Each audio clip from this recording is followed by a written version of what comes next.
Hi Year Fours, can you believe we are starting week 5? That's just crazy. These weeks have flown by, although it's still been very different and we're missing you all massively here. It's been great to see so much learning going on at home. You've all been working really hard, so well done. You should be really proud of yourselves and keep that up. Well done for last week's work. More than anything, your determination to try and win boys or girls in our TT Rockstars battle has been great. I'm recording this before you've got to the end of it, so I don't know who's won yet, but I'm sure either the boys or the girls will be celebrating on Monday. So well done. Keep that going. Some wonderful work on the Vikings, some brilliant drawings of Viking houses. They've been amazing. So keep up the great work. Well done to our stars of the week, Clemmy, for your fantastic work with angles. You were amazing. Super knowledge there. And for Patrick, it was so lovely to see all your great home learning. You've been working really hard and as well, serious determination on the TT Rockstars tournament. Well done. Also, a special mention to Taylor for finally reaching that top rock status. You have been working so hard towards it, and you should be so proud of yourself. I wonder if we can get any other year fours at that quick speed of answering questions. That's incredible. So well done you as well. I thought I'd start with sharing some of the answers to the questions I had in my video of Viking artifacts last week. I set you on a little challenge to find out a little bit more about some of them. Well done to those that did share their responses. Most of you were pretty accurate, which is great. So we had the Viking comb, didn't we? And I asked, why were Vikings buried with a Viking comb?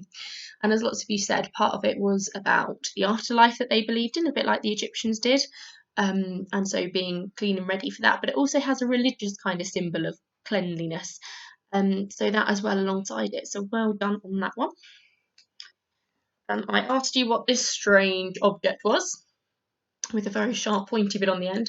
And again, lots of you were correct on this. This is sort of like a brooch, but it would be used to fasten their clothes. So when they'd have a big cloak around them, this could be threaded through to help hold that together around them, sort of fed through. And would sit sort of like this, so that would hold their clothes together, but still quite dangerous to have so close to their necks. I prefer to use buttons. We also had this strange object that I explained what it was used for, but not the name of. And lots of you found out that yes, it is a lasset. So well done. That was used to thread the material on to make different parts for their clothing and things. And then the last one we had was, what was this strange item used for? And you were quite right that yes, the Vikings would partly use this to drink from, mainly beer. They drink from this. Again, don't really fancy drinking anything out of that, but the Vikings were a bit of a crazy era, weren't they? So well done to those that found out that as extra research. That was super. A little bit about next week. We are going to be looking at some different things that we can use in our stories to help create suspense and tension. We'll be looking at how to use some speech between our characters in our story, and then towards the end of the week, starting to think about the changes you're going to make your own version of the story. In the final week, we can be writing those. So I really look forward to seeing them. Maths, we are moving on slightly from angles and starting to look at different triangles and quadrilaterals. So there's different activities on those. I have done a video input for partway through the week, I think it is, showing you some of the different Venn and Carroll diagrams that we can use to sort shapes. So make sure you watch that one. Your art this week, I thought we've got some amazing artists in our class. I've given you half a Viking face. There's a few you can choose from. You'll need to print this off, or if you get a paper pack, you'll have one of those in there. And what I'd like you to do is try and draw the other half of the face. So you need to think about sketching techniques, how you can create the different shadows and try and make it look as 3D as you can. Even on the helmet here, you can see the different colours from the light. But also making sure it's symmetrical, so making sure the eye's in the right place, that you don't suddenly have an eye down here, and the lips don't suddenly get huge this side. So really thinking about sort of the symmetry of the face, and using this to complete the others. So please do share photos of these. I'd love to see what they look like when they are finished. I have also put up a little extra on there, something that looks a little bit like this. TT Rockstars has been amazing for your times tables, and you've done a great job, especially this week on using it. But obviously we're using screens a lot at the moment, so here's some different games and things that different ways you can practice your times tables. Some of them you need to access resources and things online, but then there are things you can do like playing with a pack of cards to practice times tables. This is a good one. I don't know if you can see if you've got a Nerf gun or something. You put different numbers, either with chalk out on the ground outside or bits to go up on the wall if an adult says that's okay. And you have to shoot the different answers when a question is called. See if you can practice the 9 times table finger trick. I always say if you've got 2 hands, you definitely know your 9 times table.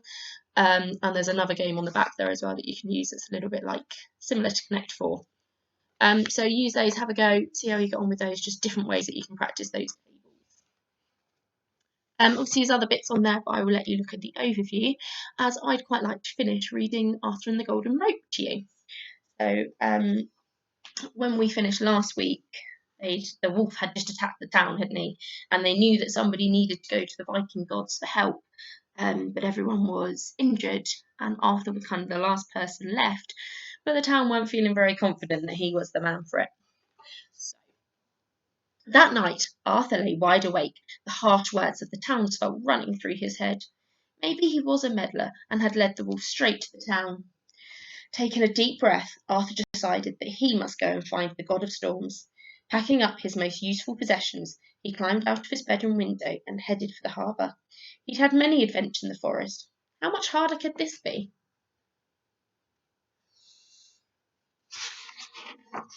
No words on this picture, but we can see Arthur journeying the different things he's faced as he tries to travel across the sea. After a long journey, Arthur finally reached the great hall. The powerful doors swung open and a voice boomed. Welcome, young traveller. I am Thor, god of sky and thunder. The warrior god listened intently as Arthur recounted the fate of his town. At last, he nodded gravely. The wolf is Fenrir, son of the evil god Loki, and he has ravaged many villages over the past years. I will relight your great fire, but only under one condition. You must help me capture the beast, said Thor. Arthur could only tremble in his boots as Thor explained how the gods had already failed to trap the wolf.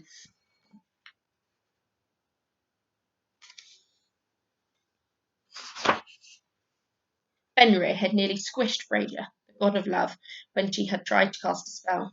Then there was Balder, the god of justice, who had only just escaped from the jaws of the beast, despite his amazing strength. And Thor's own brother, Tyr, had his hand bitten off when he tried to outwit the wolf. The only way to stop Fenrir is with a rope made from 2 incredibly rare items. The sound of a cat's footfall and the root of a mountain, said Thor. And by the looks of things, you have collected many strange things already. Before Arthur could refuse, Thor handed him 2 glass bottles and sent him on his way.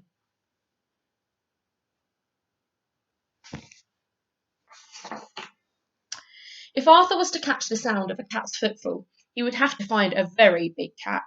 He remembered Aesop's tale of a serpent that could turn into a colossal cat so large that Thor himself could not lift it. As you can imagine, it was not too hard to find. Arthur only knew one way to make such a big cat jump. Again, like we discussed in our guided read last week, this author uses text, but also parts of the story are told just by the pictures. So here we can see what Arthur did to wake the huge cat. A gigantic boom echoed around the valley as the beast's huge paws hit the floor. Arthur held on tight to Thor's jar and captured as much of the sound as possible before making a quick getaway.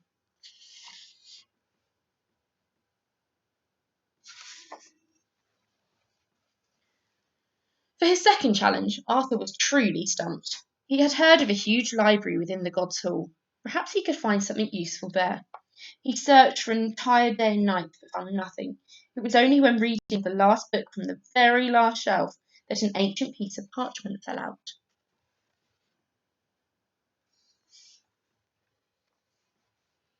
It was an old map of the North world. It showed the realms of the gods, the humans, and the giants, and connecting them all was a great tree. A huge mountainous world tree. Arthur thought to himself, that was it. The world tree was the mountain with roots. It was much bigger in real life, but with no time to waste and legs as sturdy as 2 cooked noodles, Arthur began the climb. So this is the tree that we saw on the end covers at the front of the book.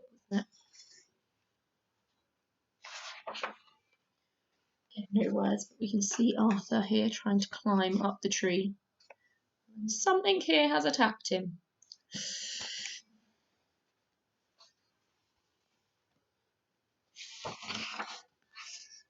Just as Arthur thought he was in the greatest peril, Windweaver had swooped down and caught him in her talons. She carried Arthur all the way back to the God's Hall, where he triumphantly handed both glass jars to Thor. Odin, father of the gods, appeared and emptied the jars into a giant cauldron. With a sudden flash of light, a huge golden rope began to rise, winding its way up through the air.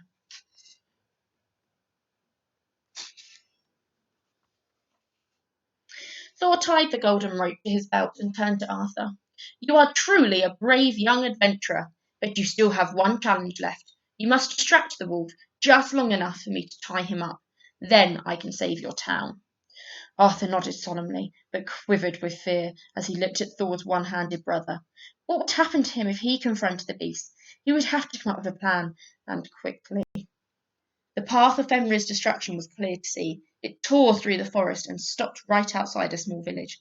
The group slowly descended and looked around for a sign of life when Arthur spotted something.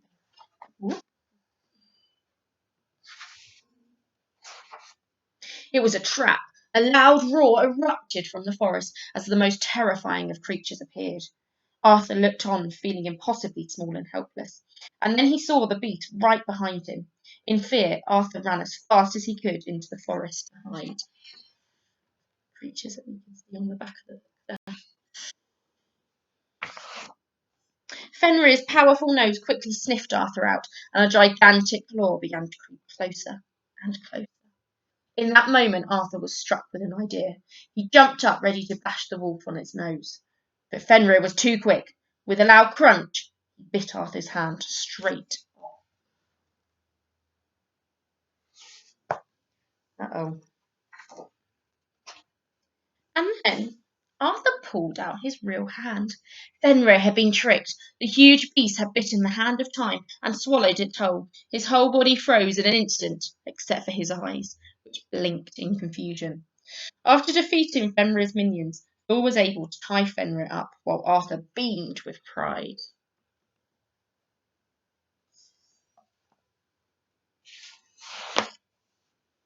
As they flew back to Arthur's frozen town, a bolt of lightning crashed down from the clouds into the main square. The great fire burst to life, and the ice began to melt again.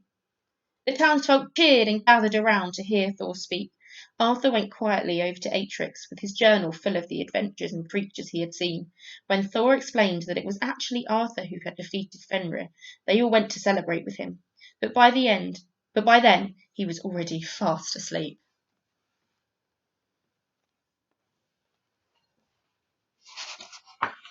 And that is the tale of the very first brownstone. Maybe one day you will hear some more of my ancestors' adventures, but until then, dear reader, I hope you go out and find some of your own.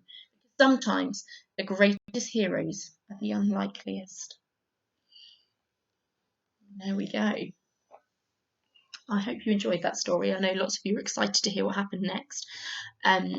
So hopefully by the end of this week and next, you'll have your own interpretations of Arthur and the Golden Rope. There'll be more to explain this as the weeks go on. Good luck with your work this week. I look forward to seeing what you do. Keep going, keep talking to each other and making sure you're checking in with each other and seeing how you are. I look forward to seeing some of you on our Google Meet this week. And see you next week. Bye.